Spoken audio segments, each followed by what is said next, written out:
ክሮስ ዴሊናና ክሎርኪዚዮ። ክሮስ 21 ዓመት እስኪሞላው አባቱ የሱን ፈለግ እንዲከተልለት የሚያደርገው ጥረት አልነበረም። የወንድ ልጅ ዋና ተግባርና ኃላፊነት ለዘላቂ ሕይወቱ መተዳደሪያውን ማመቻቸት ነው። የዕለት ጉርስ የሚያገኝበትን መላ መፍጠር አለበት። ለአንገቱ ማስገቢያ ጣሪያ፣ ገበናውን መሸፈኛ ልብስ ሊኖረው ይገባል። እንዲሁም የሚወዳቸውን ልጆቹን ጉሮሮ መድፈን መቻል ይኖርበታል። ያን ለማድረግ ደግሞ ወንድ ልጅ አቅም ሊኖረው ይገባል። እናም ፒፒ ቀንም ሌሊትም ክሮስ የክሎርኪዚዮ ቤተሰብ አባል እንዲሆን ይጨቀጭቀዋል። አባል ለመሆን ደግሞ መጀመሪያ አጥንቶቹን ማጠንከር አለበት። ክሮስ በቤተሰቡ አባላት ጥሩ ግምት ተሰጥቶታል። ዳንቴ ስለ አባቱ ሥራ ሲነግረው የሰጠው መልስ በቤተሰብ ውስጥ ሁሌም ይወሳል። በተለይ ለዶን ክሎርኪዚዮ ሲነግሩት በጣም ነበር የተገረመው። እናም ሁሌም ያነሳዋል። ስለዛ ጉዳይ እኔም አላውቅም፣ አንተም አታውቅም፣ ማንም ሰው አያውቅም። ለመሆኑ ግን ይህንን ቀፋፊ ባርኔጣ ከየት ነው ያመጣኸው? እያለ ሽማግሌው ለሰው ሁሉ ክሮስ እኮ እንደዚህ ያለ እያለ ያወራል።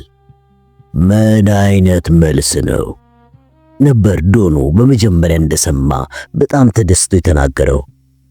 ከዚህ ሕፃን ልጅ እንደዚህ ያለ አንደበት ሲወጣ አባቱ ምንኛ ታድሏል።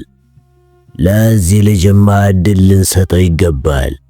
ይሄ ሁሉ መልካም አስተዳደግ ነው።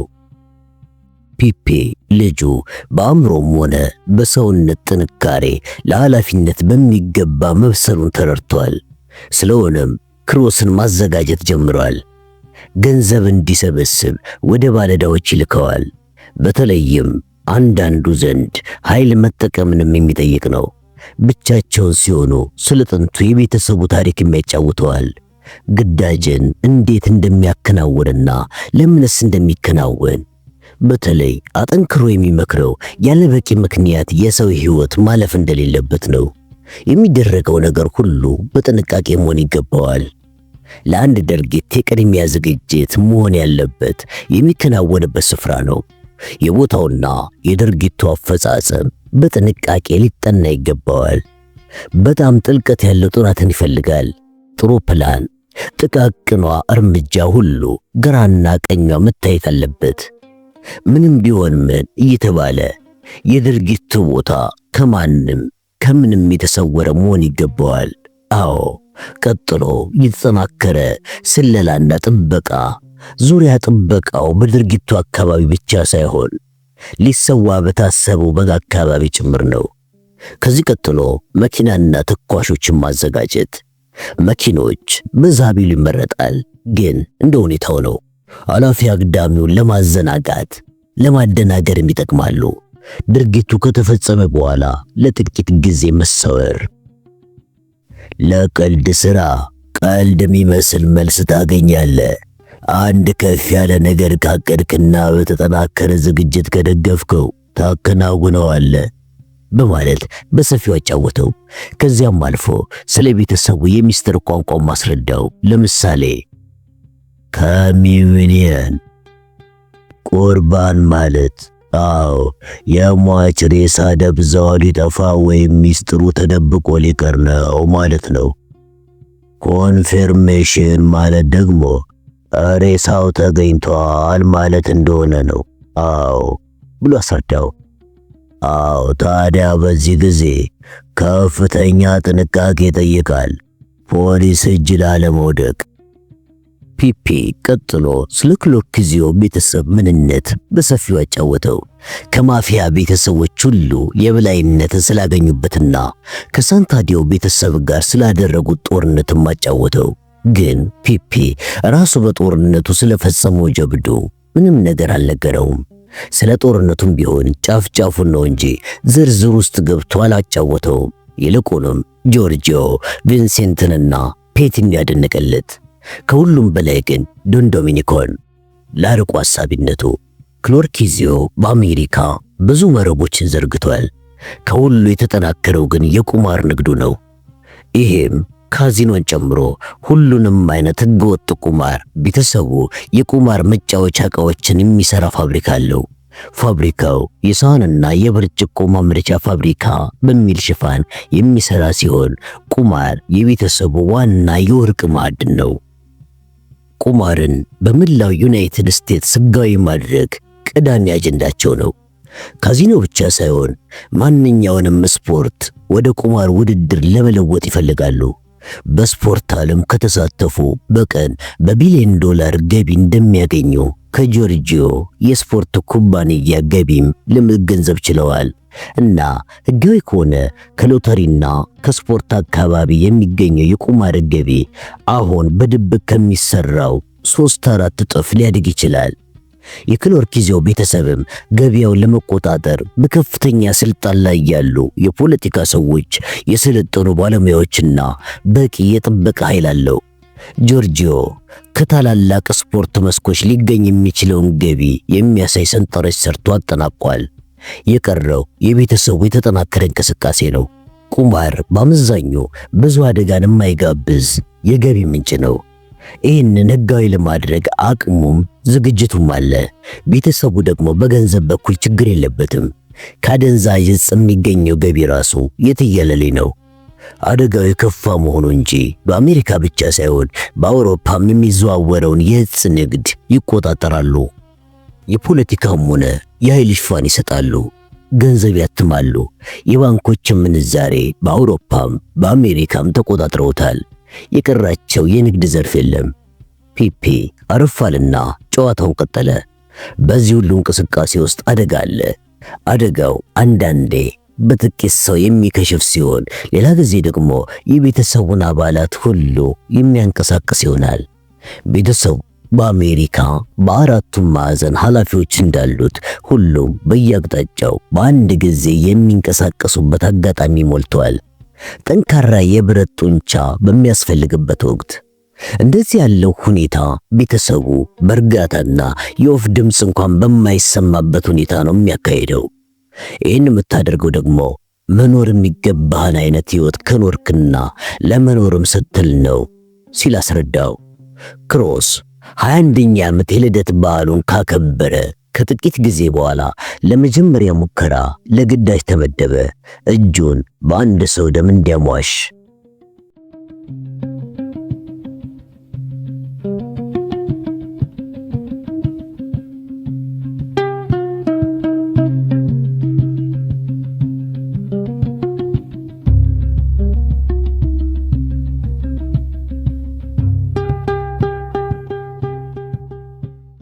የክሎርኪዚዮ ዋና የፖለቲካ አለኝታ የኔቪዳ ገዢ ዋልተር ዌቭን ነው። ዌቭን 50 ዓመት አካባቢ ሆነዋል። ቀጭን፣ ረጅም ነው። ዘወትር ሽክ ማለትን ይወዳል። ከራሱ ላይ የካውቦይ ባርኔጣ አይለየው። መልከቅና ነው። ስፖርትና ካዚኖ ጨዋታን ያዘወትራል። እነዚህን ሚስጥሮቹን ደግሞ የመረጠው ህዝብ እንዲያውቅበት አይፈልግም። ሸሽቦ ያዙለት ግሮንቬልትና ዛናዶ ሆቴል ናቸው። ዛናዶ ሁለተኛ ቤቱ ሲሆን ሲገባም ሆነ ሲወጣ አየሁት የሚል ግን አይገኝም። ግሮንቬልት የዋልተር ዌቭንን ልዩ ተሰጥኦ ቀደም ብሎ በመረዳቱ ፖለቲካው አፋፍ ላይ እንዲወጣ አስፈላጊውን የገንዘብ እገዛ ሁሉ አድርጎለታል። ዌቭን የኔቪዳ ገዢ እንደሆነ ሰሞን እንደ ልቡ እንዲዝናና ግሮንቬልት አንዱን ቪላ ሰጥቶት ነበር። ቪላዎቹ ለዌቭን በሥራ መጀመሪያ ወቅት ላይ ትልቅ ማነቃቂያ ሆኖለታል።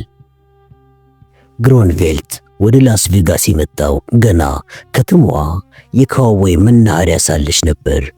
ዋናው የከተማዋ እንቅስቃሴ የተመሰረተው በመጠጥና በቁማር ላይ ስለነበረ ግሮንቬልት የቁማሩ ሁኔታ አንዲት ነፍሳትን እንደሚያጠና ሳይንቲስት ከቀን ወደ ቀን ይከታተልና ያጠና ነበር። አንዱና ትልቁ እንቆቅልሽ የሆነበት ነገር በጣም ሀብታም ሰዎች በቁማር የበለጠ ገንዘብ ለማግበስበስ ለምን እንደሚደክሙ ነው። ለዚህ ያገኘው መልስ ደግሞ አንድም አእምሯቸውን የሚረብሽ ሁኔታዎችን ለመሸሽ፣ አለበለዚያም ሌሎች ሰዎች ማንነታቸውን እንዲያውቁላቸው ብለው መሆኑ ነው። ስለሆነም እነዚህ ሰዎች እንደ ጣዖት ማምለክ አስፈላጊ እንደሆነ ተረዳ። ስለዚህ ግሮንቬልት ቤተ መንግሥት የመሳሰሉ 7 ቪላዎችን በ100 ሚሊዮን ዶላር ገነባ። በዋናው ዛናዶ ሆቴል ምድር ቤትም የቁማር ቤቱን በወርቅና በዕንቁ ቅብ አስጊጦ ሠራ። ለወደፊት በነበረው ሰፊ ቅድም ለዛናዶ ሆቴል እድገት ከሚያስፈልገው በላይ በጣም ሰፊ ቦታ ገዛ። እያንዳንዱ ቪላ በአንድ ጊዜ 6 ባልና ሚስቶችን ማስተናገድ ይችላል። ውስጡ ደግሞ ተነግሮለት አያበቃም። በእጅ የተሰሩ የወለል ምንጣፎች ከበር ይጀምራሉ። ወለሉ ራሱ በሚያማምሩ እብነ በረዶች የተነጠፈ ነው።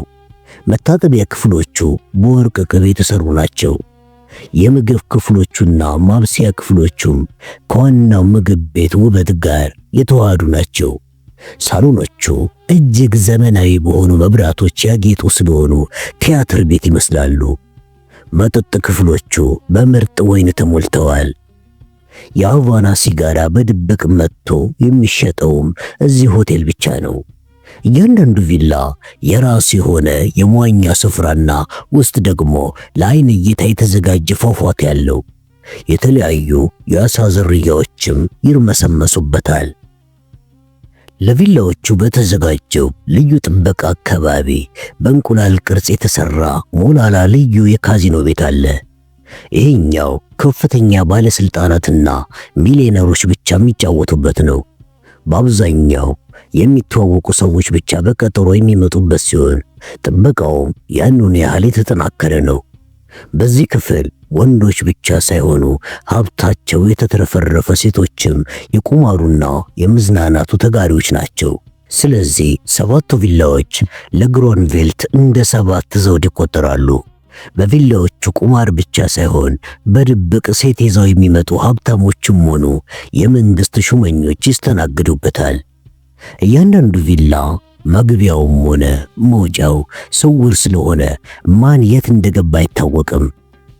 አንዳንድ ሚሊዮነሮችም ትዳርና ቤት እያላቸው ከሩቅ ስፍራ መጥተው ቪላዎች ውስጥ ይሰነብታሉ።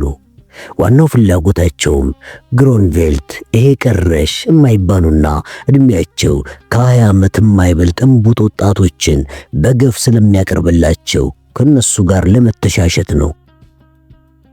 የኔቬዳ ገዢ ዋልተር ዌቨንም ከነዚህ አንዱ ነው። ከግሮንቬልት በሚሰጠው የኪስ ገንዘብም ቁማር ይጫወታል። ዕዳው ከተሰጠው ገንዘብ በላይ ሲሆንም ሌላ ጊዜ ሲያሸንፍ እንዲቀነስ በሚል ማስታወሻ ይያዛል። በዚህ አይነት ዌቨን እንደ ልቡ እየተጫወተ እየጠጣ እየበላ ሲያስፈልገውም ቪላ ከቆነጃጅቶቹ ጋር በነፃ እየተሰጠው 20 ዓመት አለፈ። ግሮንቬልት ከሱም የፈልገው በድብቅ ለሚያካሂደው የቁማር ንግድ ሽፋን እንዲሰጠው ብቻ ነው። ለዚህም ዌቨን አቅሙ የሚችለውን ሁሉ ረድቶታል። ግሮንቬልትን ከታወቁ ዳኞች፣ የጸጥታ ሹመኞች፣ የፖለቲካ ሰዎች ጋር አስተዋውቆታል። ለነዚህም አስፈላጊውን እጅ መንሻ እንደ ተጨማሪ ደሞዝ ይከፍላቸዋል።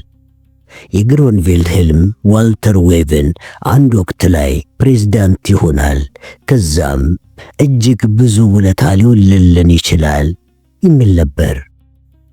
የሰው ልጅ ትልቁ ችግሩ ግን ምኞቱን እንጂ እድሜውን አለማወቁ ነው።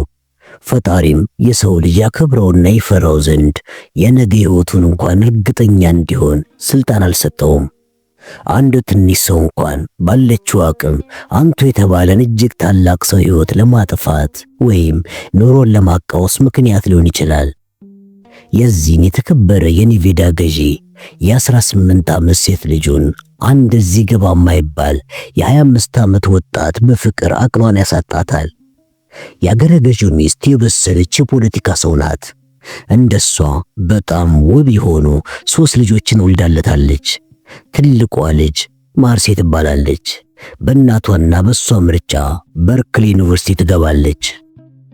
በአገረ ገዢው ቤት ከነበረው በጣም ጥብቅና ዙሪያ ገባው በጸጥታ ኃይሎች ከሚጠበቀው ውልፊት ከሌለው ህይወት ወደ ነፃ ዩኒቨርሲቲ ህይወት የገባችው ማርሴ ከዚህ በፊት ያላየችውን ብዙ ህይወት መዳሰስ ጀመረች። የፖለቲካ እንቅስቃሴ፣ የሙዚቃ፣ የኮኬን፣ የሌላም ሕይወት በዩኒቨርሲቲ ውስጥ ቀመሰች። ማርሴ ልክ እንደ አባቷ ለሁሉም ነገር ግልጽ ናት። በተለይ በዩኒቨርሲቲው በሰፊው ለሚንቀሳቀሱት የጭቁን ሕዝቦች ደጋፊዎች ነን ባዮች ከልብ ታዝን ነበረ። ለሙዚቃና ለግጥምም ከፍተኛ ፍቅር ነበራት። ከዚህ የውስጥ ፍቅሯ የተነሳ ከሙዚቃና ከግጥም ክበብ አባላት ጋር የጠበቀ ግንኙነትን ፈጠረች። ቀስ በቀስም ከአንድ ጊታር ተጫዋች ድሃ ተማሪ ጋር ፍቅር ያዛት። የፍቅር አባዜ ደግሞ ከያዘ በኋላ ሲያርገፈግፍ እንጂ መጀመሪያ ሲጨበጥ አይታወቅም። ልጁ ቲዮታውስኪ ይባላል። ሲያዩት በፍቅር ለማጥመድ የሚበቃ ውበት አለው። ቤተሰቦቹ በዲትሮይት በአንድ የመኪና ፋብሪካ ውስጥ በወዛደርነት ይሰራሉ። ገቢያቸውም ውሱን በመሆኑ ቲዮ ለትምህርት ቤት ክፍያው ሲል የትርፍ ጊዜ ሥራ ይሰራል። ማርሴና ቲዮ ለ2 ዓመት ያህል አብረው እንደተጣበቁ መንትዮች እንጂ ሁለት የተለያዩ ሰዎች አይመስሉም ነበረ። ከዚያም ቤተሰቦቿን እንድትተዋወቅ ብላ ወደ ቤቷ ወስደው ነበር። አባቷ እንዳልፈቀደ ወደ ማወቅ ግን ጊዜ አልወሰደባትም። ማታ ወደ መኝታ ክፍሏ ከገቡ በኋላ አባቷ እንዳልወደደው ቲዮ ነገራት። እንደ ቃል ኪዳን ሆኖ ቤተሰብ ያልደገፈው የትዳር ጓደኛ አንድም ለሞት አንድም ለተጎሳቆለ ሕይወት ይዳረጋል ይባላል። ባልና ሚስቱ የልጃቸውን ምርጫ ለመቃወም ባይፈልጉም ሁለት የማይጣጣሙ ቡድኖች መሆናቸውን ግን ከልጁ ሁኔታ ተረድተዋል።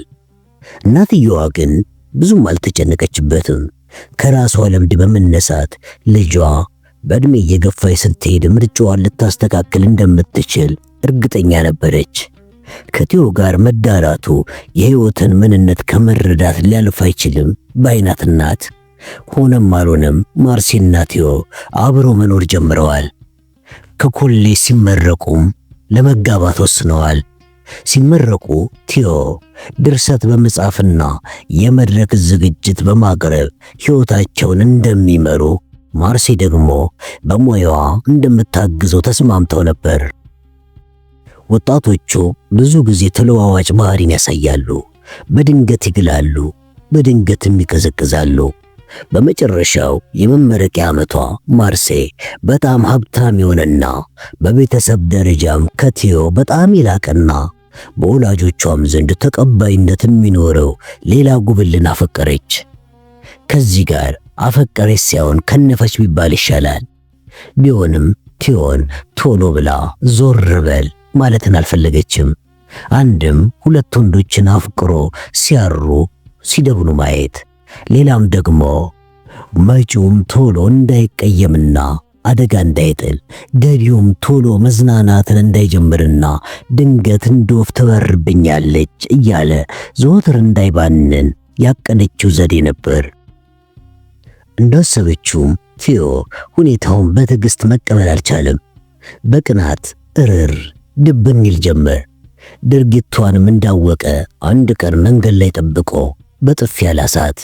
ከዚያም ራሷ አልቅሶ ይቅርታ ጠይቃት። ይህ ደግሞ ለሷ እንደ ምክንያት ስለሚሆናት ለጊዜው ይቅር አለችው። ግን ቲዮ በየጊዜው ጠብ መጫሩን አላቆምም። ዘወትር መጠጣት፣ መጨቃጨቅ ሆነ ኑሯቸው። አዲስ ፍቅረኛዋም ከቲዮና ከሌሎች ከሚጠረጥራቸው ወጣቶች ጋር ያላትን ግንኙነት እንድታቆም ይወተውታታል። እሷ ደግሞ ትምህርቷን ጨርሳ ከግቢ እስከምትወጣ አንድም ወዳጅ አንድም ጠላት እንዲኖራት አልፈለገችም። ዓመቱ እንደምንም አልቆ ተመረቁ። እሷ ወደ ሌላ ግዛት ሄዳ የማስተርስ ትምህርቷን መቀጠል ፈለገች። ቲዮ ግን አቅሙ ስለማይፈቅድለት ሎስ አንጀለስ ውስጥ አንድ ቲያትር ቤት ተቀጠረ። ለመጀመሪያ ጊዜ ያዘጋጀውን ቲያትርም እንድትመለከትለት ስለጋበዛት ወደ ሎስ አንጀለስ በረረች። ቲያትሩ የጀማሪ ስለሆነ ነው መሰል ገና ጥቂት እንደታየ ግማሽ ያሉ ተመልካች ከቲያትር ቤቱ ለቆ ወጣ።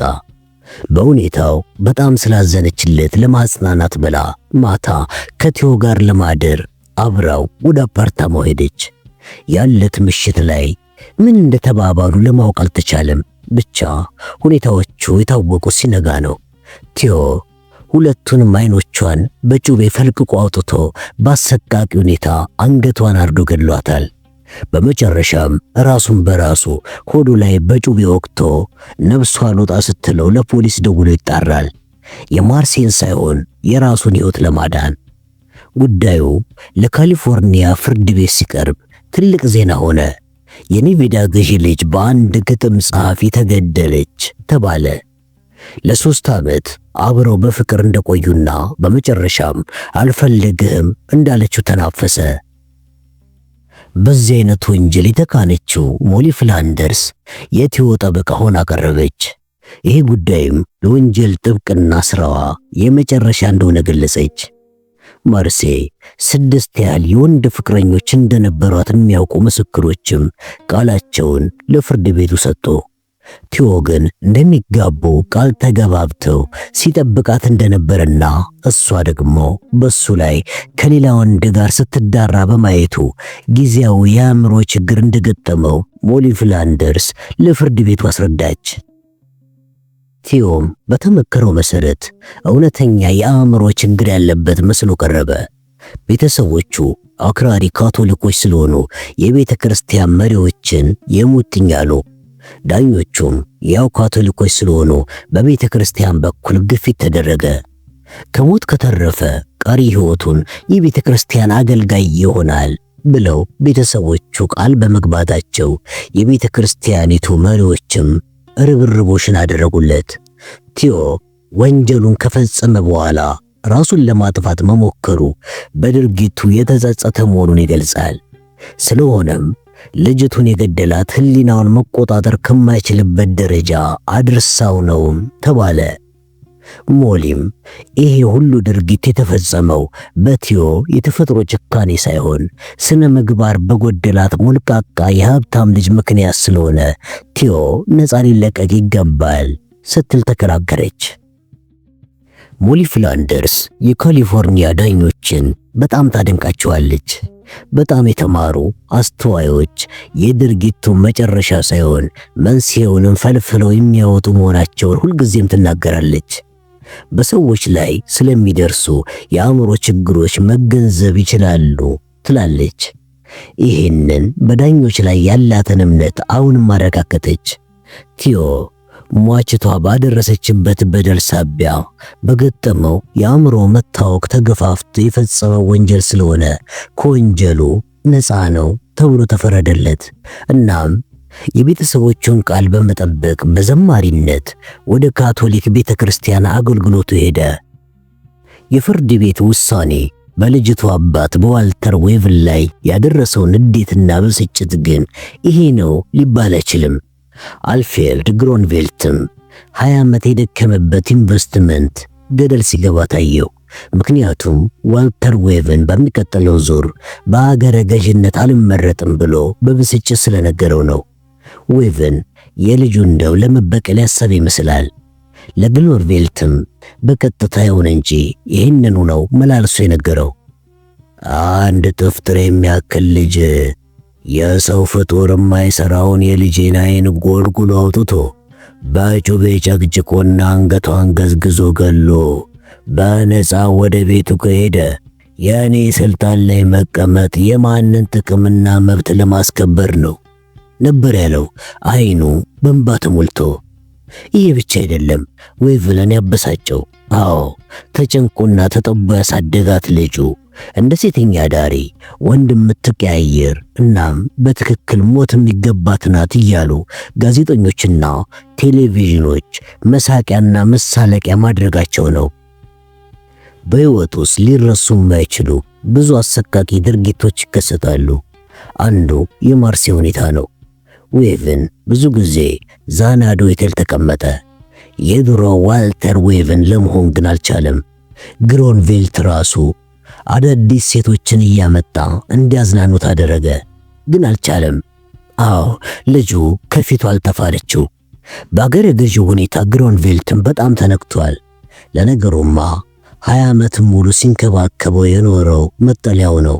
ዌቭን በዚህ ሁኔታ ከቀጠለ ደግሞ እንዳለውም ከስልጣኑ መውረዱ አይቀርም።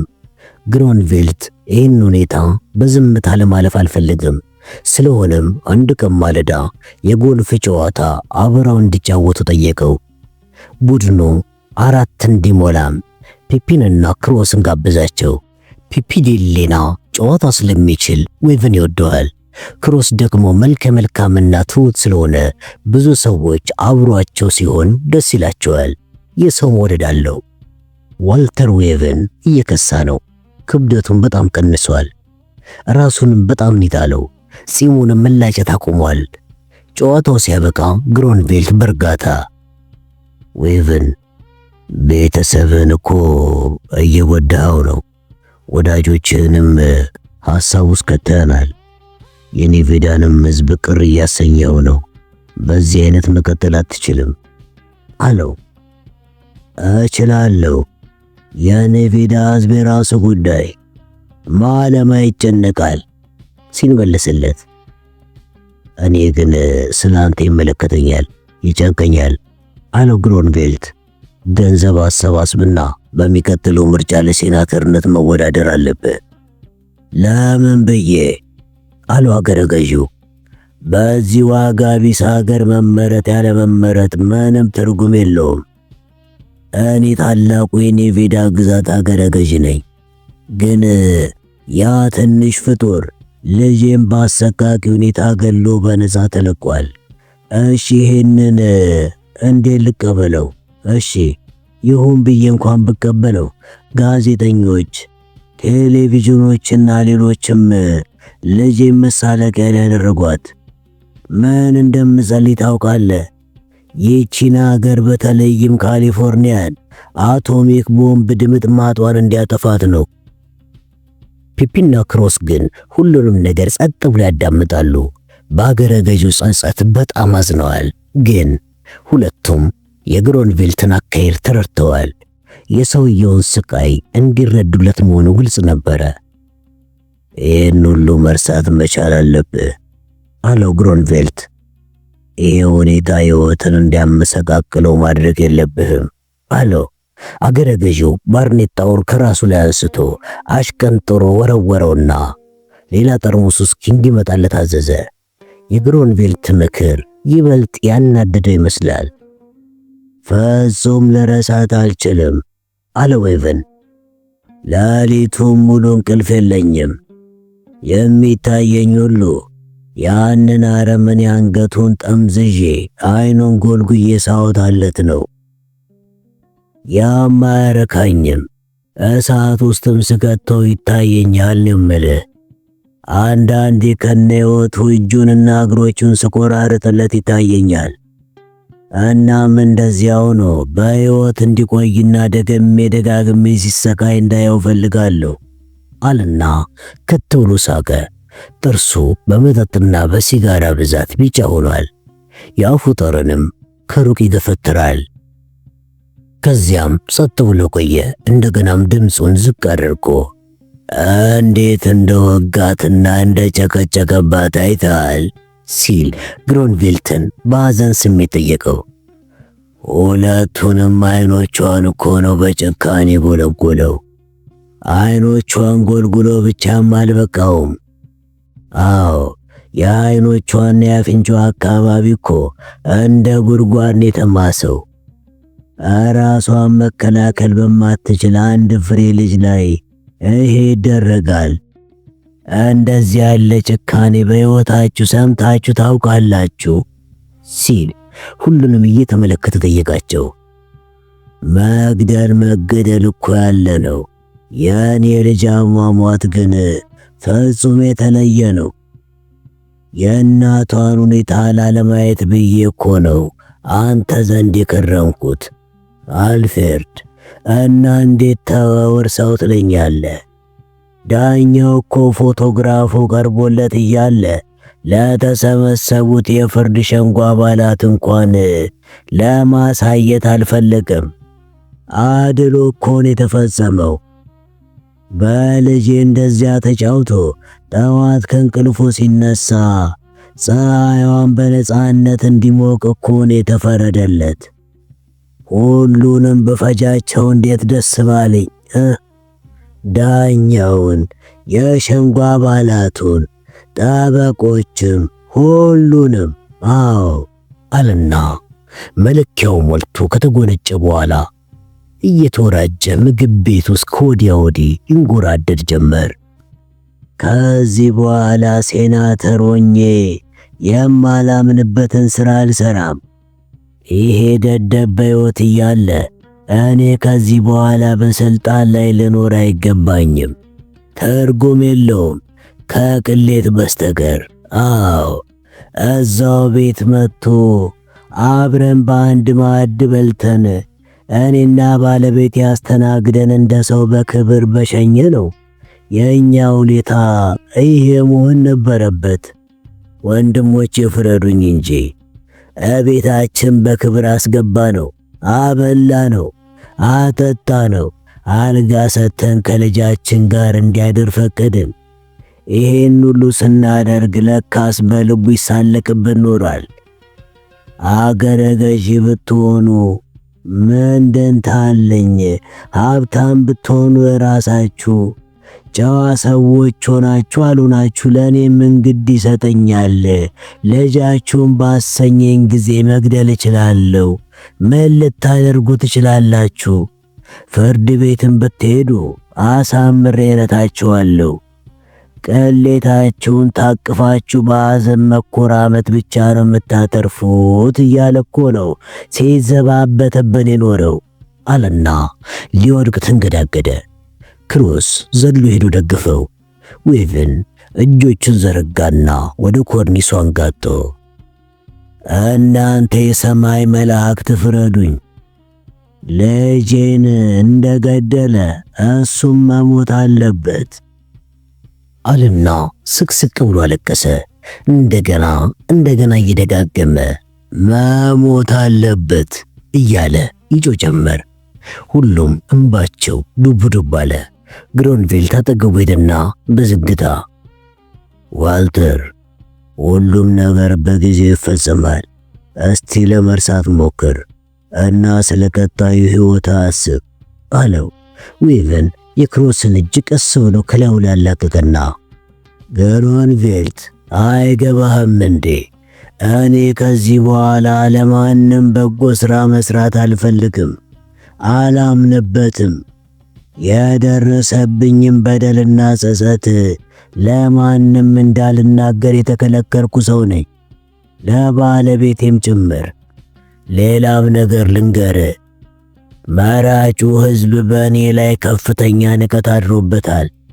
እንደ አንድ አቅመቢስ ሰው እንደ አንድ አቅመቢስ ሰው የተቆጠርኩት። ልጁ ስትገደል ምንም ያላደረገ ደካማ ፍጡር፣ ጠላቱ በሕግ እንኳን እንዳይቀጣ መከራከር ያልቻለ ሰነፍ ነው የተባልኩት። ቀጣይ ሕይወት የለኝም እኮ አልፍሬድ። ሴናተርነትማ ጨርሶ አይታሰበኝም። የትኛው ሕዝብ ነው ታዲያ እንደኔ ላለ አቅመቢስ የሕዝብ አስተዳደር ኃላፊነትን የሚሰጥ? አሁን ምርጫ ቢካሄድ እኮ እኔን ሳይሆን ያንን አተርም ያክል ፍጡር ነው የሚመርጡት አለና ትንሽ አረፍ ብለው አልፍሬድ ተወኝ፣ በቃ ተወኝ፣ ለምንም ነገር መወዳደር አልፈልግም አለው። ግሮንቬልት በጥሞና ተመለከተው። ፒፒና ክሮስ ያልተመለከቱት አንድ ነገር ታየው። ሰውየው ላይ የበቀላ መንፈስ ይነበባል። የልጁ ሐዘን አይደለም ችግሩ፣ ገዳዩን መግደል። እሱ ከተገደለ ሐዘንተኛ ሳይሆን ደስተኛ እንደሚሆን እና ግሮንቬልት የሚመጣውን አደጋ ሁሉ ለመቀበል ተዘጋጀ። ከዛም ዋልተር፣ ያ ወንጀለኛ የእጁን ቢያገኝ ለሴናተርነት ትወዳደራለህ፣ የዱሮ አይነት ሰው ትሆናለህ ሲል ድንገተኛ ጥያቄ ያቀረበለት። አገረ ገዡ ግን የገቡ አይመስልም። አይኖቹ ከፒፒ ወደ ክሮስ ከዚያም ወደ ግሮንቬልት ተንከባለሉ። ግሮንቬልት ፒፒንና ክሮስን ቢሮዬ ጠብቁኝ አላቸው። ፒፒና ክሮስ ፈጠን ብለው ወጡ። ግሮንቬልትና አገረ ገዡ ብቻ ቀሩ። ዋልተር፣ እኔና አንተ በሕይወታችን ለመጀመሪያ ጊዜ ግልጽ መሆን አለብን። 20 ዓመት አብረን አሳልፈናል። ስለምንም ነገር በጣም ግልጽ ሆኜ አውርቼ ያውቃለሁ እና መልስልኝ። ያ ልጅ ከተገደለ በምርጫው ትወዳደራለህ? ዌቨን ውስኪውን ቀዳ፣ ግን አልጠጣውም። ፈገግ አለና አይ ነፍስ ይማር ለማለት በቀብሩ ላይ በተገኘው በማግስቱ የመወዳደሪያ ማመልከቻ አስገባለሁ አለው። ግሮንቬል ተዝናና። ዓላማው ተሳካ። ተነፈሰ።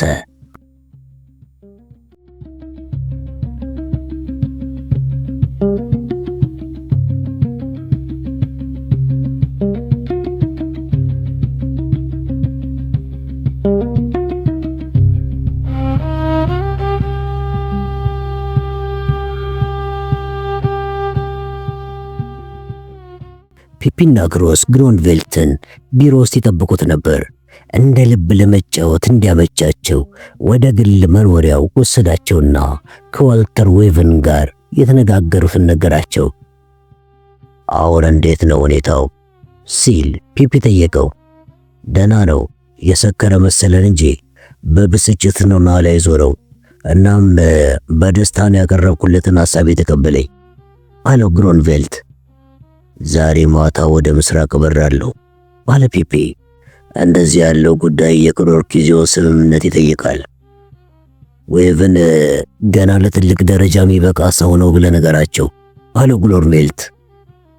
እስከ ፕሬዝዳንትነት የሚደርስ ልናቅፈው የሚገባን በጣም ጠቃሚ ወዳጃችን ነው በላቸው። ጆርጂዮና ዶን ክሎርኪዚዮን በሚገባ አላሳምናቸው ሞክራለሁ። አዎ እነሱም በደንብ ይገባቸዋል አለው ፒፒ። ሁሉንም ነገር አስረድቼ እሺ ለማሰኘት ሞክራለሁ። ግሮንቬልት ክሮስን ተመልክቶ ሰጣልና እንደገና ፒፒን ተመለከተው።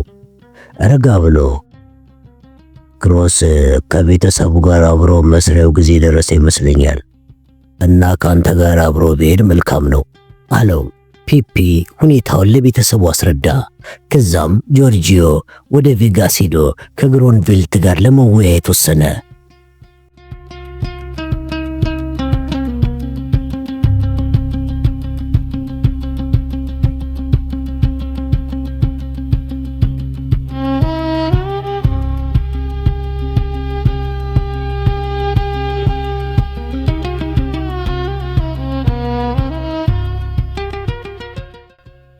ጆርጂዮና አጃቢዎቹ ደረጃቸው ባይፈቅድም በዛናዶ ሆቴል በአንደኛው ቪላ ውስጥ እንዲሰፍሩ ተደረገ። ግሮንቬልት ሁኔታዎች ሲያስገድዱት እንደዚህ ያሉ ከወትሮ ለየት ያሉ መስተንግዶችን ይፈቅዳል።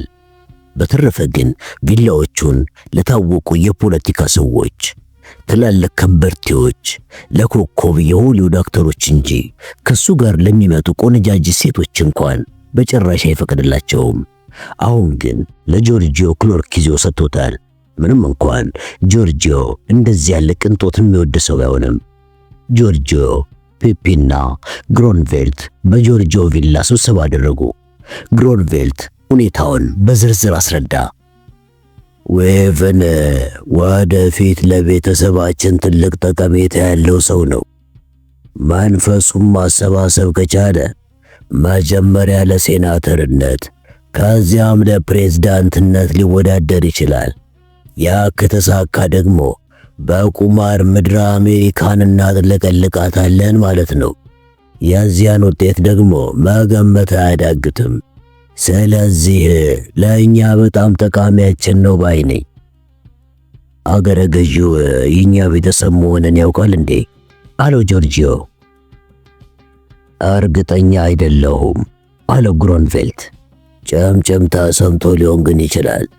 ደግሞም ነገር ቶሎ የማይገባው ሰው አይደለም። ጥቂት ውለታ ውዬለታለሁ እና ያንን ደግሞ ብቻዬን እንደማላደርገው የሚገነዘብ መሰለኝ። ብልህ ሰው ነው። እንዳነጋገርኩት ይሄ የተባለው ወንጀለኛ ከተወገደለት ለሴናተርነት ለመወዳደር ዝግጁ ነው። ግን አፍ አውጥቶ አድርግልኝ አላለኝም።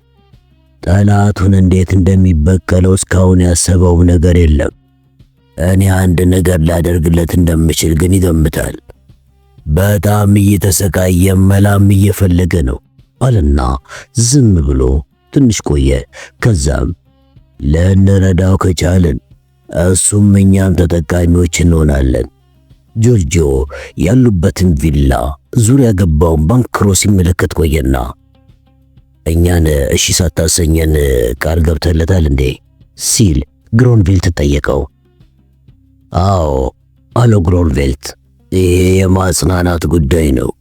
የቆሰለ ልብ በተስፋ ለማከም አሁንም ቢሆን ሊጠቀምበት የሚያስችለው ስልጣን እንዳለው እንዲገነዘብ ሁኔታዎች እንዲስተካከሉለትና መንፈሱን አረጋግቶ እንዲያስብ ለማድረግ ብዬ ነው። እኔ እንደዚህ ያለውን ትንሽ ሥራ መስራት ውርደት ይመስለኛል አለ ጆርጂዮ የጉዳዩን ኢምንትነት ለመግለጽ ብሎ። ፒፒ የጆርጂዮ አነጋገር አሳቀው። ጆርጂዮ የሳንታዲዮን ቤተሰብ ያለ ርኅራኄ ጥርርግ አድርጎ የፈጀ ሰው ነው። በጦርነቱም ዋና ተዋናይ ነበር። ሽማግሌው ዶን ዜናውን ሲሰማ በጣም ነበር የኮራበት። እናም በእንደዚህ ያለው የአንድ ግለሰብ ጉዳይ መሳተፍ ለክብሩ ውርደት ነው የሚመስለው። ለዚህ የፒፒ እርዳታ ብቻ የሚበቃ ይመስለኛል አለ ግሮንቬልት እሽታውን ማግኘቱ ስላስደሰተው። እና ልጁ ክሮስን በቤተሰቡ ግዳጅ ላይ ለመተባበር ጊዜው የደረሰ መሰለኝ። ጆርጂዮ ፒፒን ተመለከተውና ክሮስ ዝግጁ ይሆን ይመስላል እንዴ ሲጠይቀው፣ ፒፒም ለጡንቻው መፈርጠም የሚያስፈልገውን ያህል ሾርባ የጠጣ ይመስለኛል። ስለዚህ ለኑሮ የሚበጀውን ተግባር መፈጸም ይኖርበታል ሲል መለሰለት። ግን ሊፈጽሙ ይችላሉ ነው ጥያቄው ሲል ጆርጂዮ በድጋሚ ጠየቀው። ለጀማሪ ከፍተኛ ምርታ እንዳይሆን አነጋግረዋለሁ አለ ፒፒ። ጆርጂዮ ወደ ግሮንቬልት ዞር ብሎ ይህን ነገር የምናደርገው ለአገረ ገዢው ብለን ነው። ጠላቱን ከተበቀልንለት በኋላ ቢረሳንስ? አደጋውን ከፈጸምን በኋላ ምንም ላንጠቀም ነው ማለት ነው።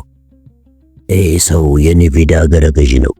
ልጁ ተገደለች፣ ሰጥ ብሎ ተኛ። ያደረገው ነገር የለም። ወኔም ግድም የለው። አዎ ወኔም ግድም ከሌለው ደግሞ ጠቀሜታውን ብዛም ነው በማለት ግሮንቬልትን ጠየቀው።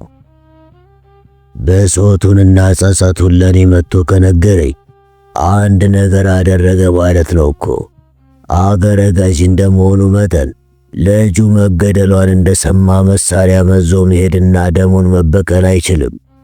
ቅድሚያ ለሕግ መስጠት አለበት አለ ግሮንቬልት። ስለዚህ የሚጠቅምን ሰው ነው የምትለው አለ ጆርጂዮ አሁንም በመጠራጠር። ወደፊት ሊረዳን የሚችልበት መንገድ ስላለ ችግሩን እንወጣለት ባይ ነኝ አለ ግሮንቬልት። ከእርሱ ጋር 20 ዓመት ቢዝነስ ሰርቻለሁ። በደንብ ከተያዘ ከእጃችን የማይወጣ ሰው ነው ብዬ አምናለሁ። ውለታን የሚረሳ ሰው አይደለም፣ ብልህ ነው። ፒፒ አገዳደሉ በአደጋ መልክ የተከሰተ አድርጎ መከናወን አለበት። ይሄ ብዙ ጣጣ ሊያስከትል የሚችል ጉዳይ ነው አለ ጆርጂዮ። አገረ ገዢው በምንም መልኩ ከዚህ ተግባር ጋር እንዳይነካካ ከፍተኛ ጥንቃቄ መደረግ አለበት። ድርጊቱ ከሱ ልጅ አሟሟት ሁኔታ ጋር እንዳይገናኝ ብቻ ሳይሆን ከዜና በተለይም ከቴሌቪዥን ጆሮ እንዳይደርስ ጥንቃቄ ማድረግ ያስፈልጋል አለ ጆርጂዮ። አዎ ከአገረ ገዢው ጋር ምንም የሚያነካካ ድርጊት እንዳይሆን ጥንቃቄ ማድረግ ይኖርብናል አለ ግሮንቬልትም። የለም እሱን የሚያነካካ አይሆንም አለ ፒፒ። ጆርጂዮ በፒፒ ይተማመናል። ፒፒ ለግዳጅ የወጣለት ኮማንደር ነው። በእንደዚህ ያለ ግዳጅ ብዙ ጊዜ ማንነቱን አስመስክሯል። በተለይ ለሳንታዲዮ ጦርነት እቅድ በመንደፍና በመፈጸም የክሎርኪዚዮን ቤተሰብ ሁልጊዜም የሚላቸው ከውሳኔ በኋላ የድርጊቱን ሂደት ለኔ ተውልኝ፣ ያወቀው ጭቃ እግሬን ከያዘው ጥፋቴን እንጂ ጭቃው አይደለም ይላል። ጆርጂዮ በእጆቹ ጠረጴዛውን መታ አደረገና መልካም እንዳላችሁት ይፈጸም። አልፌርድ ነገ ጠዋት ሁላችንም ጎልፍ ብንጫወትስ ምን ይመስላል? ማታ ላይ ወደ ሎስ አንጀለስ ለቢዝነስ ሄድና በሚቀጥለው ቀን ወደ ምስራቅ እመለሳለሁ። ፒፒ ከጦር ሰፈራችን ማን እንዲረዳ እንደምትፈልግና ክሮስም የሚሳተፍ ወይም የማይሳተፍ መሆኑን እንድትነግረኝ አለው። ከጆርጂዮ አነጋገር ፒፒ የተረዳው ነገር ቢኖር ክሮስ ይህን ግዳጅ አሻፈረኝ ካለ ምንጊዜም ክሎርኪዜው ቤተሰብ ውስጥ እንደማይገባ ነው።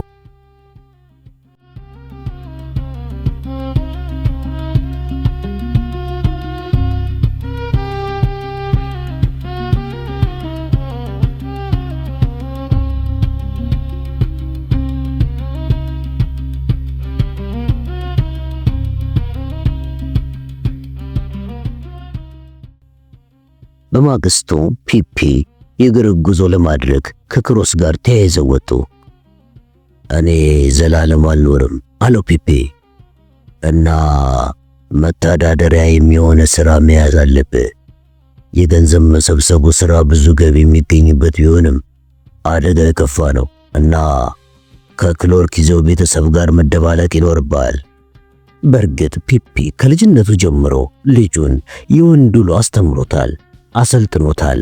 አነጣጥሮ መተኮስ፣ ግዳዩን መባረክ ብሎ መክፈፍ፣ በደም መነከር፣ ከዚያም ከባለዕዳዎች ላይ ገንዘብ መሰብሰብ፣ ሰዎችን ፊት ለፊት መጋፈጥ፣ ቀጥሎም ከቤተሰቡ ዘንድ ቀላቅሎ ሰዎች በአባቱ ተግባር ሲያንጓጥጡት እልህ ውስጥ እንዲገባ ማድረግ። ከዚያማ ይገባኛል አለው ክሮስ። ያ ያገረ ገዢውን ልጅ ያረደው ጥጋበኛ ከወንጀሉ ጋር ወደ ቤቱ በነጻነት መሄድ የለበትም አለ ፒፒ። በአባቱ ሳይኮሎጂ ክሮስ በጣም ተገረመ።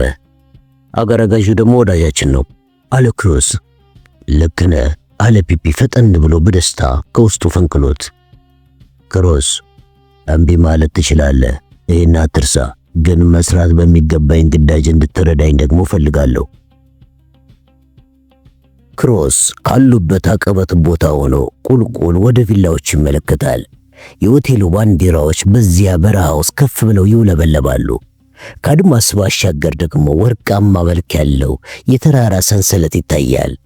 ለጥሩም ይሁን ለክፉ በሕይወቱ ላይ አንድ ለውጥ ሊመጣ እንዳንዣበበ ተገነዘበ። እናም የሆነ አስፈሪ ነገር መንፈሱን አስጨነቀው። የአውሬ ነፍስ ለማጥፋት ጥቅጥቅ ያለ ደን ውስጥ መሳሪያውን ወድሮ ሲዘዋወር ምንም ጭንቀት አይሰማውም ነበረ። አሁን ግን የሰው ነፍስ ለማደን መዘጋጀቱ ነው መሰለኝ። ሁለመናው ተረበሸ። በሰላም ጊዜ የአካላት ክፍሎች አንድ የሆኑ ይመስላሉ። በጭንቀት ጊዜ ግን ይበታተናሉ። ዓይን ይፈጣል፣ ፊት ያተኩሳል፣ ልብ ደግሞ ልብረር እያለች ደረት ትጠልዛለች። ፊኛም ይቋጠረውን ላራግፍ ይላል። እግርም ብርክ ይዘውና ተሸክሞት የኖረውን ሰውነት ሊጥል ይዳደዋል።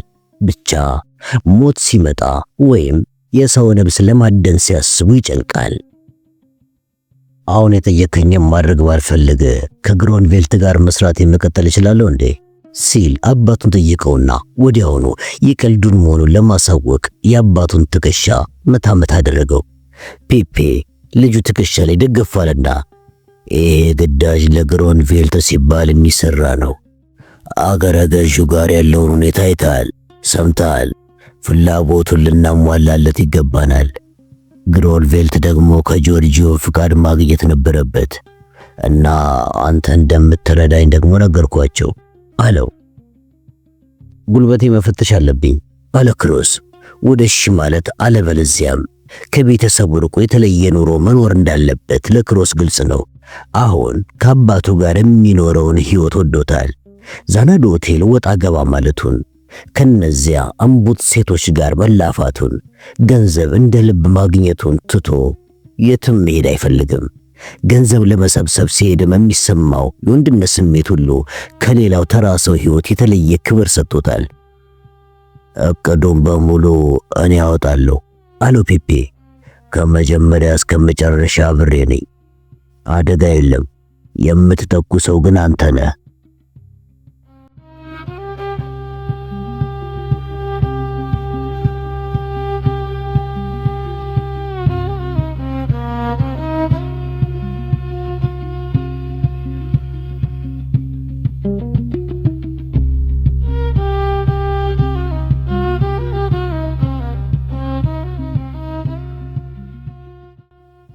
በሚቀጥሉት 3 ሳምንቶች ውስጥ ፒፒ ልጁን በሚገባ ሰለጠነው።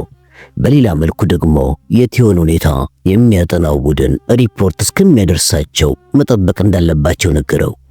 የቲዮን የዕለት ተዕለት እንቅስቃሴ፣ አዘውትሮ የሚያደርጋቸውን ነገሮች፣ የቅርብ ጊዜ ፎቶግራፉንና የመሳሰሉትን ሁሉ አጥኚው ቡድን ይዞ እየተከታተለ ነው። ከዚህ በተጨማሪ 6 አባላት ያሉት አፋኝ ቡድን ከጦር ሰፈሩ ወደ ሎስ አንጀለስ ተልኮ ምድብ ቦታውን ይዟል። አጠቃላዩ እንቅስቃሴ የሚመራው ፒፒ ባወጣው ዕቅድ መሰረት ሲሆን በአሁኑ ጊዜ ዋናው አንቀሳቃሽ ሞተር የሆኑት የስለላ ቡድን አባላት ናቸው። በመጨረሻ ፒፒ ስለ አጠቃላይ የግዳጁ መሰረታዊ ሁኔታ ለክሮስ ገለጸለት። ይሄ ቢዝነስ ነው። ዕቅድ እንዳይከሽፍ ጥቃቅን ሁኔታዎች እንኳን ሳይቀሩ ጥንቃቄ ባለው መንገድ ፕላን ማውጣት አለብህ። አንድ ያልታሰበ ሰው ደርሶ ሊያከሽፍብህና አደጋ ውስጥ ሊጥል ይችላል። ዋናው ሚስጥር ላለመያዝ መጣር ብቻ ነው። ከዲያስ ካበቃለህ፣ ካመለጥክ ግን ዓላማህን በሌላ ጊዜ ትፈጽመዋለህ። ምንጊዜም ቢሆን ከተያዝክ በድርጊት ውስጥ እጃቸው ያለበትን ሰዎች መግለጽ የለብህም። ይህ ኃጢአት ነው። ሞት ደግሞ ያለ ነው። አዎ ሞት ያለ ነው። ሲጃራም በሺዎች የሚቆጠሩ ሰዎችን በየቀኑ ይገላል። ግን ሲጃራ ማጨስን መከላከል አይቻልም። ምክንያቱም በየቀኑ በቢሊዮን የሚቆጠር ገንዘብ ያስገባል። ይሄ ደግሞ ቢዝነስ ነው። ጠመንጃም ይኸው ነው። ብዙ ሰው ጠመንጃ አለው። አንዱ ሌላውን ይገላል። ጠመንጃ እንዳይሰራ ለማድረግ ግን አይቻልም። የቢሊዮን ዶላር ኢንዱስትሪ ነው። ምን ማድረግ ትችላለህ? መንግስቴም ቢሆን ሰዎች ሰርተው ማግኘት አለባቸው። ያ ደግሞ ቅድሚያ የሚሰጠው ጉዳይ ነው። ይሄን አላምንም ካልክ ደግሞ እንደ ቁምቡርስ ከትቢያው ሳትወጣ እድሜን ትጨርሰዋለህ። የሬሳ ሳጥን እንኳን ከወፍ ጎጆ አይሻልም። የክሎርኪዚዮ ቤተሰብ በጣም ጥብቅ መተዳደሪያ ደንብ እንዳለው ፒፒ ለልጁ አስረዳው። ምንጊዜም እነሱን እሺ ሳታሰኝ መንቀሳቀስ የለብህም። ፊቴ ላይ ተፋብኝ ብለህ የሰው ነፍስ ማጥፋት አትችልም። ቤተሰቡ ማወቅ አለበት። ምክንያቱም ኮይኒ ቤት የሚያወጡ እነሱ ናቸው። ክሮስ በጸጥታ አዳምጠው አንድ ጥያቄ ብቻ ነበር የጠየቀው። ጆርጂዮ በአጋጣሚ እንደተከሰተ አደጋ አድርጋቸው አከናውኑ ብሏል ነው ያልከኝ? እንዴት ነው ያን የምናደርገው? ፒፒ ሳቀ። ግዳጅህን እንዴት እንደምታከናውን ማንም እንዲነግርህ እድል አትስጥ። ማንም የፈለገውን ቢል አትስማ። እነሱ የመጨረሻውን ግብ ሊነግሩኝ ይችላሉ። እንዴት ማድረግ እንዳለብኝ ግን መምረጥ የኔ ፋንታ ነው። የተሳካ ውጤት የሚሆንልህ ደግሞ ቀላል የሆነ ፕላን ካወጣ ነው። በጣም ቀላል የሆነ የተወሳሰበና የተንዛዛ ፕላን ካወጣ መረብ ውስጥ ፈጥነህ የምትገባው አንተ ትሆናለህ። አዎ አለው። የስለላ ቡድኑ ሪፖርት እንደመጣ ፒፒ በደንብ እንዲያጠናው ብሎ ለክሮስ ሰጠው። ጥቂት የቲዮ ፎቶግራፎች፣ የመኪናው ፎቶ፣ በተለይም የታርጋ ቁጥሩን የሚያሳይ ከመኖሪያ ቤቱ ወደ ፍቅረኛው ቤት የሚመላለስበት የመንገድ ካርታም ተልኳል። ክሮስ ወደ አባቱ ዞር ብሎ ይሄ ሰውዬውንም ፍቅረኛ ይዟል ሲል በመገረም ጠየቀው። ሴቶችን በደንብ አታውቃቸው አሉ ፒፒ። ከወደዱ እንደ ሕፃን ልጅ ፖፖ አቅርቡልኝ ብትላቸው ያቀርቡልሃል። ከጠሉ ደግሞ እንደ እንግሊዝ ንግሥት አክብረ ብትይዛቸው ፖፖ ትመስላቸዋለህ ብሎ ሳቀ። ክሮስም የአባቱ አባባል አሳቀው። ፒፒ ለግዳጅ የተላከውን ቡድን ለማዘጋጀት ወደ ሎስ አንጀለስ ሄደ። ከሁለት ቀን በኋላ ተመልሶ ለክሮስ ነገ ማታ እሺ አለው። በማግስቱ የበረሃውን ሙቀት ለማምለጥ ጎህ ሳይቀድ መኪናቸውን አስነስተው ወደ ሎስ አንጀለስ ጉዞ ቀጠሉ። በጉዟቸው ላይ ክሮስ አሸዋማውን በረሃ በርቀት እየተመለከተ ያሰላስላል። አእምሮ ይጨነቃል። የዕቅዱን ተግባራዊነት ያወጣል፣ ያወርዳል። ሎስ አንጀለስ እንደደረሱ ከከተማው ዳርቻ ወደሚገኝ የቤተሰቡ ቪላ ሲገቡ ከብሮን ክስጦር ሰፈር የተላኩትን 6 ሰዎች ያገኟቸው። ግቢው ውስጥ አንድ የተሰረቀች መኪና ቆማለች። ለማሳሳት ተብሎም አዲስ ቀለም ተቀብታለች። ታርጋውም ተቀይሯል። ውስጥ ደግሞ መለያ ቁጥራቸው በመንግስት ያልተመዘገበ የተለያዩ መሳሪያዎች ተዘጋጅተዋል። ክሮስን ያስገረመው ግን የቤቱ አሰራርና የሶፋዎቹ፣ የወንበሮቹ፣ በአጠቃላይ የውስጥ ምቾቱ ነው። የአንድ መሪ ቤተ መንግስት ይመስላል። 6 ሰፋፊ መኝታ ቤቶች አሉት። ከመንገዱ ባሻገር ፓሲፊክ ውቅያኖስ ተንጣሎ ይገኛል። ግቢው ሰፊ የመዋኛ ስፍራ አለው። ሰዎቹ ፒፒን በደንብ ያውቁታል፣ ግን ከክሮስ ጋር እንዲተዋወቁ አልተደረገም። ግዳጁን ለመፈጸም 11 ሰዓት ይቀራቸዋል። ሰዎቹ ዜና የሚያስተላልፈውን ትልቅ ቴሌቪዥን መመልከት ትተው ለመዝናኛ በተዘጋጀው ስፍራ ካርታ ይጫወታሉ። ሁሉም በዋና ልብስ ናቸው። ፒፒ ወደ ክሮስ ዞር ብሎ በፈገግታ የዋና ልብስ አለመያዛችን አያናድድም አለው። ምንም አይደለም፣ በቁምጣችን መዋኘት እንችላለን አለው ክሮስ። የቤቱ ዙሪያ ገባ በዛፍ የተከለለ ስለሆነ ራቁታቸውን ቢሄዱ ችግር የለውም። ከፈለግንም ራቁታችንን መሄድ እንችላለን አለው ፒፒ። በሰማይ ላይ ከሚበሩት ወፎችና ሄሊኮፕተሮች በስተቀር የሚያየን የለም። አብረው ሲዋኙ ከቆዩ በኋላ አሸዋው ላይ ለረጅም ሰዓት ተኙ። ከዚያም ወደ ቤት ገብተው ከስድስቱ ሰዎች አንደኛው ቁርስ አዘጋጅቶ ስለነበረ ሁሉም ተሰብስበው በሉ። ሌሎቹ ቀይ ወይን ጠጅ ሲጠጡ ክሮስ ለስላሳ ጠጣ። ከቁርስ በኋላ ፒፒ በተሰረቀችው መኪና ክሮስን ይዞ ለቅኝት ወጣ። ቁልቁል በፓሲፊክ ውቅያኖስ ዳርቻ በተዘረጋው ጎዳና ወደ አንድ ሬስቶራንት አመሩ። በደረሳቸው ሪፖርት መሰረት ረቡዕ እኩለ ሌሊት ላይ ቲዮ እዚህ ሬስቶራንት ብቅ እያለ ሞርቶዴላ በእንቁላል በልቶ አንድ ሲኒ ቡና ከጠጣ በኋላ ከሌሊቱ 7 ሰዓት ላይ ሄዳል። ያለት ምሽት ሁለት የስለላ አባላት ከመነሻው ጀምረው ሬስቶራንት ውስጥ እስከሚገባ እየተከታተሉ እንቅስቃሴውን በስልክ ሪፖርት እንዲያደርጉ ተመድበዋል። ወደ ሰፈራቸው ከተመለሱ በኋላ ፒፒ ስለ እንቅስቃሴያቸው ለቡድኑ አባላት በሚገባ ገለጸላቸው። 6 ሰዎች በ3 መኪና ይከፈላሉ። አንዱ መኪና ከነ ፒፒ ፊት ይሄዳል፣ ሁለተኛው ይከተላቸዋል፣ ሶስተኛው በሬስቶራንቱ መኪና ማቆሚያ ቦታ በመያዝ ችግር ቢፈጠር ሽፋን ይሰጣል። ክሮስና ፒፒ መናፈሻው ስፍራ ተቀምጠው የስልክ ጥሪውን ይጠባበቃሉ። ግቢው ውስጥ ሌሎች 5 ጥቋቁር መኪኖች ቆመዋል። 6 ሰዎች የጀመሩትን የካርታ ጨዋታ አላቋረጡም። በገንዘብ ነው የሚጫወቱት። በመጨረሻም ከምሽቱ 5 ሰዓት ተኩል ላይ የስልክ ጥሪ መጣ። ቲዮ መንገድ ጀምሯል የሚል መልእክት። 6 ሰዎች በየመኪናቸው ገብተው ቡና ቤት ውስጥ የተመደበላቸውን ስፍራ ለመያዝ በረሩ። ፒፒና ክሮስ ግን በተሰረቀችው መኪና ውስጥ ገብተው ከመንቀሳቀሳቸው በፊት 15 ደቂቃ ቆዩ። ክሮስ ጃኬት ውስጥ .22 ሽጉጥን ይዟል። ሽጉጧ የድምጽ ማፈኛ ባይኖራትም የጥፊ ያህል ድምጽ እንኳን አታሰማም። ፒፒ ግን ትልቅ ሽጉጥ ታጥቋል። የሱ ግን ድምጹ የሚያዋራ ነው። ባለፈው ጊዜ ሰው ገድሎ ታስሮ ከተፈታ ወዲህ ድምጽ ማፈኛን አይጠቀምም። ፒፒ መኪናውን አንቀሳቀሰ። ፕሮግራሙ በጥንቃቄ የተዘጋጀ ስለሆነ ሁሉም የራሱን እንቅስቃሴ ያውቃል። ግን ማንኛቸውም ሬስቶራንቱ ቅጥር ግቢ እንጂ ውስጥ መግባት አይችሉም። ምክንያቱም አደጋ ከተፈጸመ ፖሊስ የገቢ ወጪውን ደንበኛ ማንነት ከሰራተኞች ፍንጭ ሊያገኝ ይችላል። ሰላዩ ቡድን ቲዮ ምን እንደለበሰ፣ ምን አይነት መኪና እንደያዘ፣ የታርጋ ቁጥሩን ሪፖርት አደረገ። አጋጣሚው ጥሩ ነው። ቲዮ የያዛት መኪና አሮጌ ቀይ ፎርድ ስለሆነች ከርቀት በቀላሉ መለየት ይቻላል። ከዚያ በላይ ደግሞ ሬስቶራንቱ ቅጥር ግቢው በአመዛኙ የሚቆሙት መርሴዲስና ሮልስ ሮይስ ስለሆኑ ከነሱ መሃል መለየቱም በጣም ቀላል ስለሆነ ነው።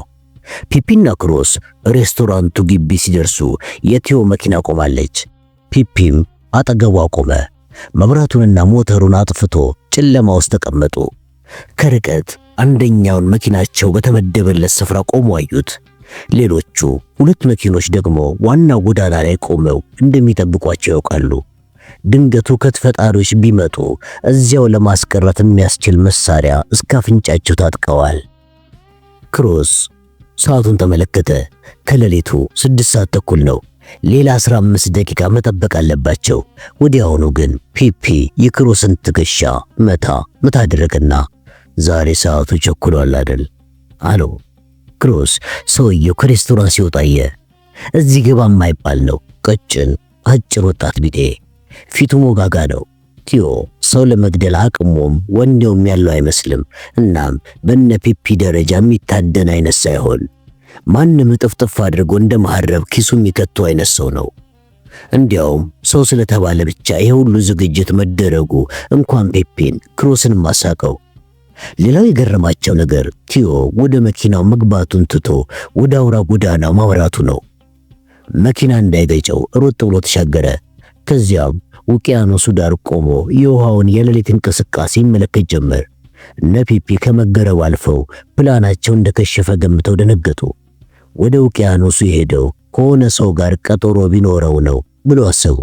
ምናልባትም ወፍ ነግራው ሊሆን ይችላል፣ ብቻ አይታወቅም። ማዕበሉ ውሃውን እየገፈተረ ወደ ዳር ሲያመጣው ፊቱን፣ ልብሱንና ጫማውን ይርጨዋል። ቲዮ ግን አልተንቀሳቀሰም። ከዚያም ድንገት ዞር አለና ወደ ሬስቶራንቱ ተመለሰ። እንደደረሰም ወደ መኪናው አመራ። ብቻ ሁኔታውን ላየው ጻረ ሞት የሚያቅበዘበዘው ይመስላል። ክሮስ በዝግታ ከመኪናው ወጣ። ቲዮም ባጠገቡ አለፈ። ክሮስ አውቆ ቆመና ፈገግታ ሰጥቶት አሳልፈው። ቲዮ መኪና ውስጥ ገብቶ ተመቻችቶ ከተቀመጠ በኋላ በሩን ሊዘጋ ቀና ሲል ሽጉጥ ተደግሮበታል። ሞተሩን አስነስቶ ለማምለጥ ቁልፉን ሲከት የመጀመሪያዋ ጥይት ጮኸች። እርስ በርስ ተያዩ።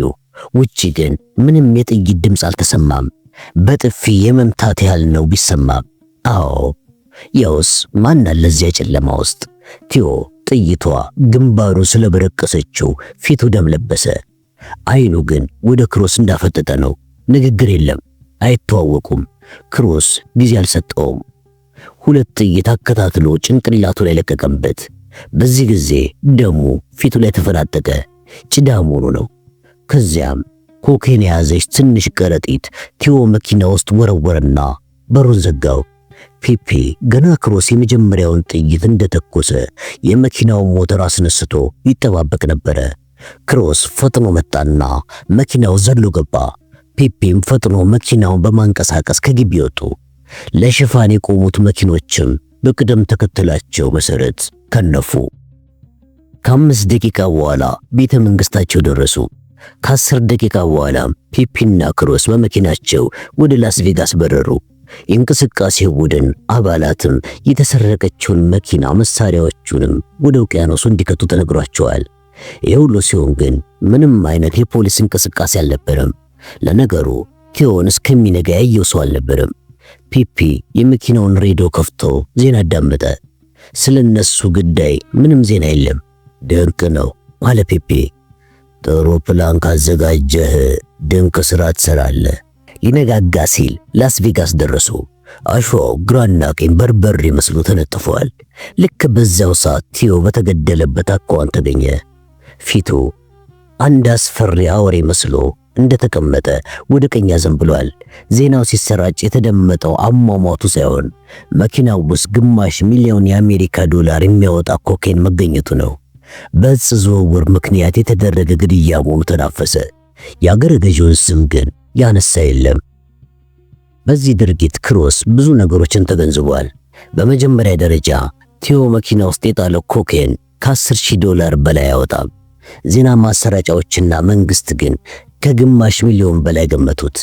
ሌላው ደግሞ ዋልተር ዌቨን እንዳገረ ገዥነቱ የተሰማውን ሐዘን በመግለጽ ለቲዮ ቤተሰቦች መልእክት ማስተላለፉና ከሳምንት በኋላ ጉዳዩ መረሳቱ ነው። ፒፒና ክሮስ ወደ ቤተሰባቸው ተጠሩ። ከጆርጂዮ ጋር እንደተገናኙም ከሰላምታ በፊት ምስጋና ነበር የቀረበላቸው። ግዳጃቸውን ያለምንም ኮሽታ በማከናወናቸው ደስታውን ለሁለቱም ገለጸላቸው። አጋጣሚ አደጋ እንደደረሰ አድርጋቸው ፈጽሙ ያላቸውን መመሪያ ግን አላነሳባቸውም። ክሮስም ለምን እንደተጠራ ገብቶታል። ክሮስ በፈጸመው ጀብዱ ከቤተሰቡ ማርቶሊዎች ጎራ ተቀላቀለ። ለዚህም ማረጋገጫ ከላስ ቬጋስ ማንኛውም ገቢ ላይ የተወሰነ መቶኛ በቋሚነት ለመተዳደሪያው እንዲሰጠው ተወሰነለት። አሁን በግልጽ የታወቀ የክሎርኪዚዮ ቤተሰብ አባል ሆነ። በጣም አስቸጋሪ ግዳጅ ሲያጋጥም ይጠራል።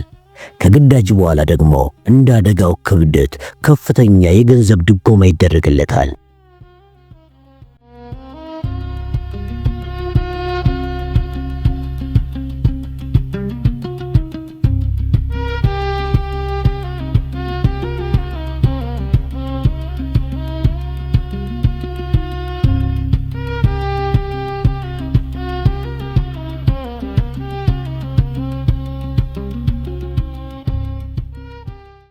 በቴው መገደር ግሮንቬልትም እፎይ ብሏል።